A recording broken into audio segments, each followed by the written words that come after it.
Hi, welcome back. Matt Stoutenberg, Peak Power. Thanks for joining us in another video. Today, I'd like to discuss a very common question that happens right about at that contract signing time. What's going to happen after the sale? So we're going to title this video, After the Sale. Generally, after the decision's been made, we will schedule a measure appointment where we'll send somebody to site, where we fly a drone over the house before we ever even step foot so we can look at existing conditions. We'll do the measure, it's usually the day after the sale, but we give ourselves a 3-day window. So let's look at 1 to 3 days to do the site audit, gather the information, bring it back to the office. At that point, we create the CAD drawings, the permit packages, single line diagrams, and homeowners association documentation. Yes, we take care of all of that stuff. As soon as we've got the city permit paperwork and the homeowners association documentation ready to submit, we submit that and then we order the material, get it ready to go.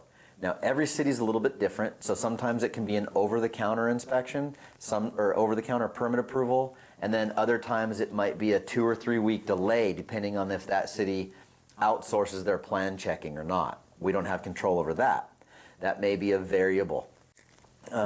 Once we have the homeowners association approval and the city approval back, we release the material to be delivered to our location, and then we call the customer and schedule the install. That generally takes anywhere from 1 to 2 weeks to get that date on the calendar, and then we'll come out and do the install. Most residential installs take anywhere from 1 to 3 days.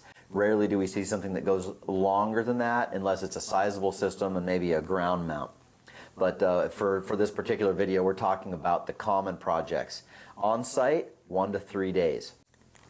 As far as what's required of homeowners, this decision, and then communicate, if you have a homeowners association and you need to get your neighbors' approvals, that's really the only thing that's required by you. So as far as time frame goes, we always ask customers to expect a 90-day time frame from contract signing to system permission to operate when the utility allows us to turn it on. However, I like to say it falls into 3 separate categories. If you have no homeowners association and you have an over-the-county city for permit approval, we can install that system in generally 30 days or less. If you don't have a homeowners association, but you have a city that doesn't approve over the counter, that's going to be somewhere in the 30 to 60 day range.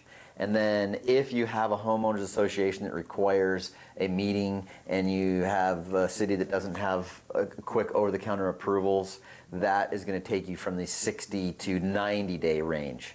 So it really depends on the location that you live in and your homeowners association.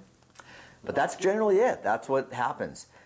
For our customers in particular, there's really nothing required of you other than to get your neighbor's signature after we've completed the homeowners association documentation. If you don't have a homeowners association, you're lucky. You don't have to deal with that kind of stuff, and that shortens up the time frame.